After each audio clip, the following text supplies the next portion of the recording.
This is 3 of 10. 3 of 10 larch trees that I've got here, given to me by my good friend Michelle.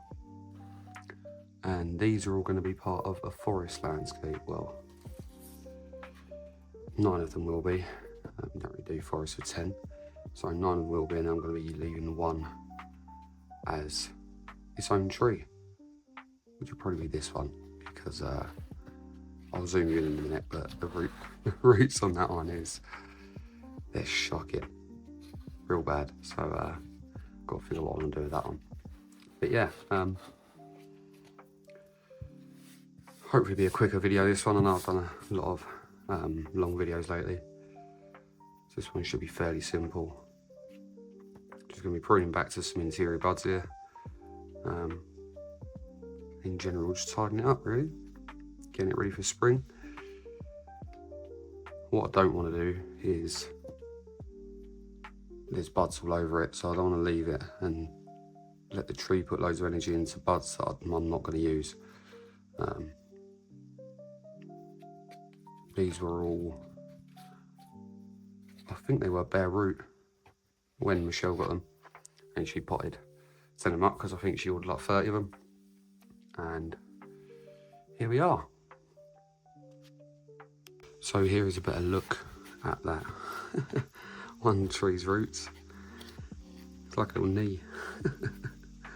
I'm not sure what I'm going to do with that, but I'll probably leave this one for now. I won't really prune anything off it. I'll work on the other two. Okay, so I just cleaned away some of the needles there. It's quite funny, obviously. With these larch, I'm guessing they're all grown from seed probably, but every seed being different. You know, I usually take cuttings, and cuttings is kind of like a copy and paste of DNA, right?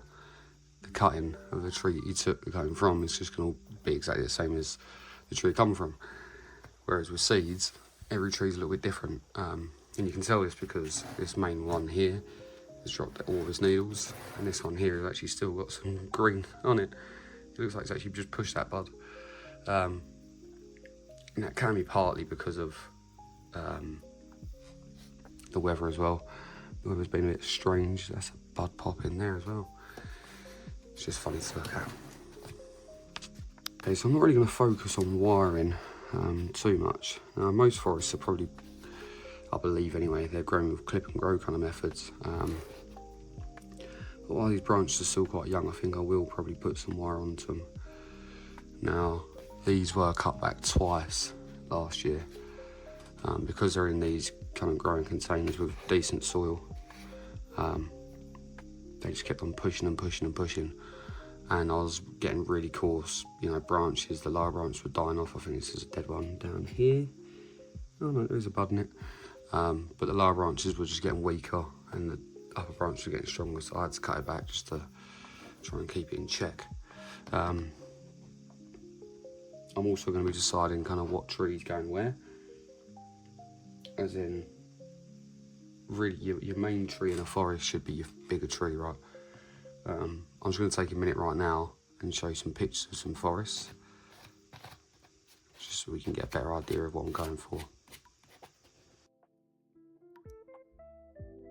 So hopefully you would have noticed there that there is a main tree in a forest, well, a bonsai kind of showing of a forest, and the other trees around it kind of differ in size, both thickness and height, and that's just a great forest perspective, and that's what I'm going to be going for today. So I think I'm just going to prune them all for the branches and then go back through and do the heights together so I know which tree's which, and try and label them somehow, so when I actually come to put this composition together, I'm not putting the wrong trees in the wrong place.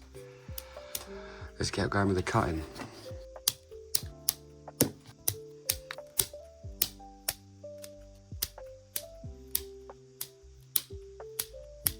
So I sit at the apex here. I've tried to take a bit more drastic approach, just so I can get a finer branching up the top compared to down the bottom. So I've left the bottom a little bit longer for now.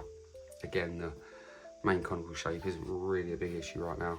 I'm just trying to get rid of any structural kind of problems. And just keep the tree kind of balanced for now, really. I'm not sure if that one's dead, but it is a little bit low anyway. I feel like this will be a bigger tree than this one.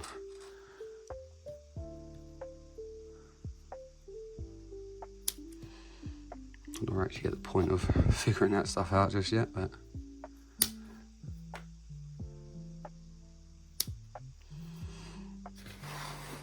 so this has actually back budded really well. I'm very surprised with how many buds are on it. I'm gonna take that whole thing off. So here I'm also pruning away branches that are too thick already for taper. Cleaning up any old cuts as well. Yeah, so you can see a better look up here now of how many green needles are still on this. Still got to prune it though.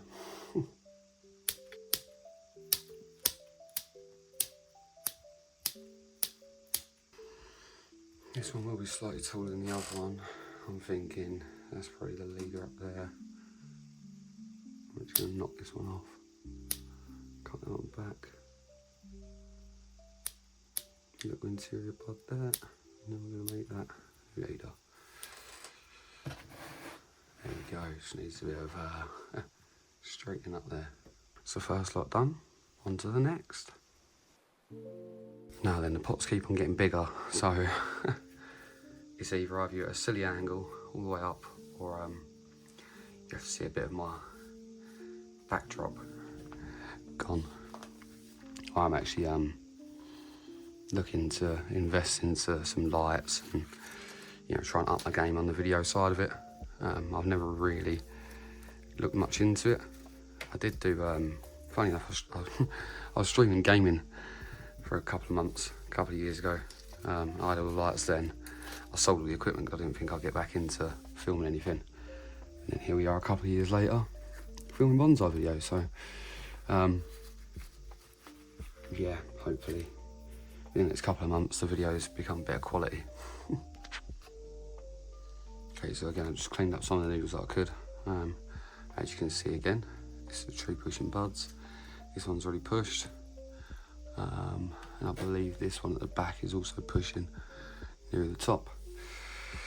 All very strange behaviour. It's partly due to the weather, the weather in the UK, especially where I am in Essex.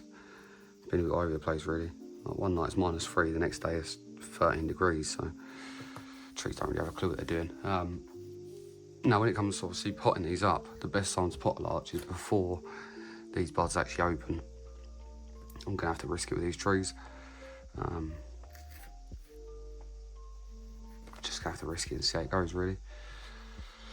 Now, I think I had a plan for some of these trees back when I pruned them last, because I've left some longer and some shorter, but then it seems times have changed because some of the taller ones, which is probably this one, is one of the tallest that I picked, is actually one of the skinniest trunks. So that's now going to have to be one of the smallest. As I said, I'll come back to do all that stuff after I pruned every tree up. So now I've just taken off some of the needles, just clean them all up a little bit. As you can see, some of them are still pushing. I clearly had a plan for some of these trees back when I pruned them last, because some have left longer than others, thinking that they'd be the taller trees in the forest, but unfortunately the tallest one here has actually got the skinniest trunk, so that's going to change. But as I said, I'll come back to all that in a little while. Really the ideal time to repot larch is before these buds actually start opening, but I've got some opening already. I think I'm just going to have to risk it when it comes to spring. It should slow down with how the cold weather is at the minute. It isn't freezing. Well, actually it is kind of overnight. It's about 3 or 4 degrees in a day. I'm not sure if some of these have actually already pushed and then died because of the frost. That could also be a case. But we just have to see how it goes. Back to the pruning. So you might also see me rubbing some buds off. I know you can't really see that well in the video. But if there's buds that are going to be pointless, like they're growing on top of the branch or directly going to be pushing out the bottom, I'm just going to remove them. Again, it's just going to take away strength from the actual branch or the buds that I leave. There's no need to keep buds that I don't want.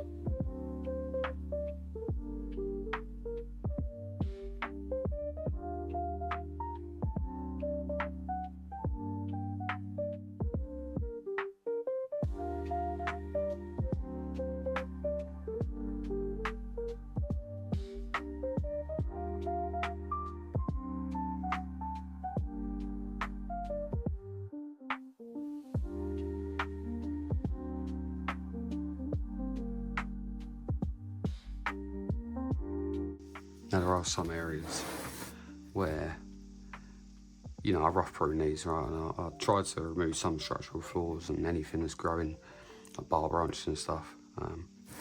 Like this larch isn't too bad for that. I did try and remove most of that when I come through in spring and in summer.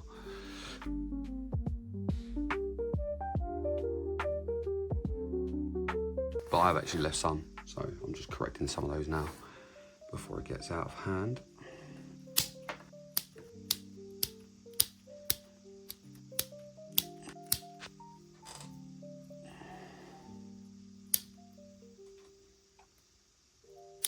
I'm actually not too sure how larches grow from old wood, like if they're back bad from old wood or not.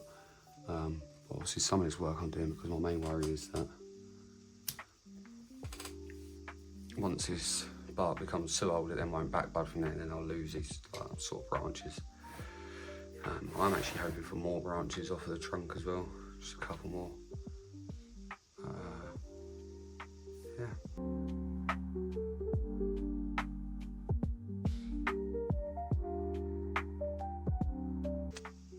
That's that bunch all trimmed up. On to the next one. And finally the last three, plus a silver birch. And some grass at the back. If you're wondering why I'm not too bothered about the soil surface in terms of cleanliness, that's because obviously these are coming out in spring, so I'm not too worried about it, to be honest. It can stay a little bit mulched up, I suppose. This container is absolutely battered as well. Shame, 'cause it's quite a good little air pot, but it's absolutely battered underneath. In terms of roots, none of them are really going through the bottom of the container, so I don't know what kind of mess I'll find in there when I actually go to repot these. Usually large roots, especially the first couple of times you prune them, are terrible.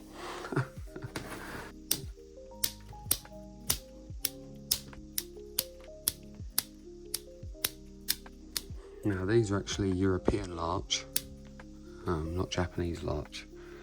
I'm not quite sure what the difference is, but I'll find out in time, no doubt. They seem to be very easy to grow in the UK. You know, Euro larch, I'm guessing that's kind of the whole point of them. That's strong. I'll show you the carnage cam after everything's done. It's a mess.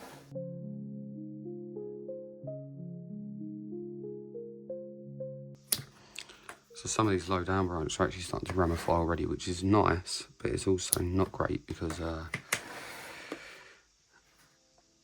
branches aren't really the thickness that I need them to be before they ramify. And if I can talk and prune, that'd be good. Yeah, it's just not great because there's not much.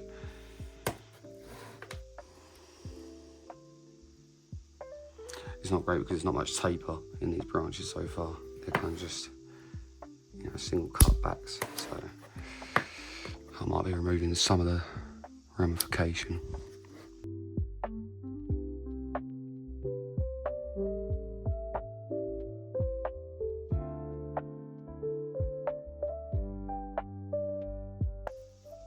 So you might be able to see this up here. I've got a couple of branches, and this has happened a couple of times throughout, but I thought I'd explain it. Where I've got branches that are stacked on top of each other. Now, as this is part of the apex of a tree especially, but even when you kind of encounter this kind of issue on most kind of bonsai trees, most people seem to want to keep the thicker branch because they think that's already mature.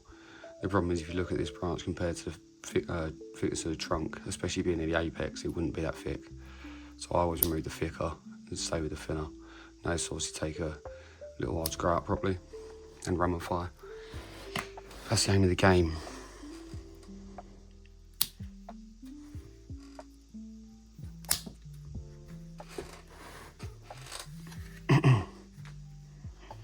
So hopefully on the camera these are looking a little bit more tree-like. What left this one long, didn't I? Yeah, these should be looking a little bit more tree-like now. Shape-wise, obviously, not with the, there's no pads and branches.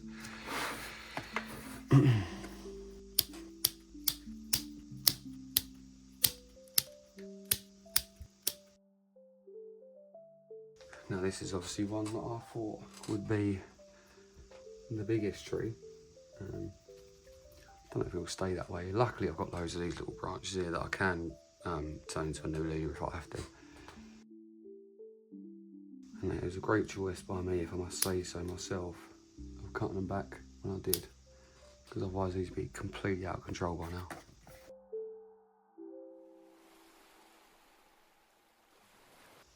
New bud anywhere? Yeah.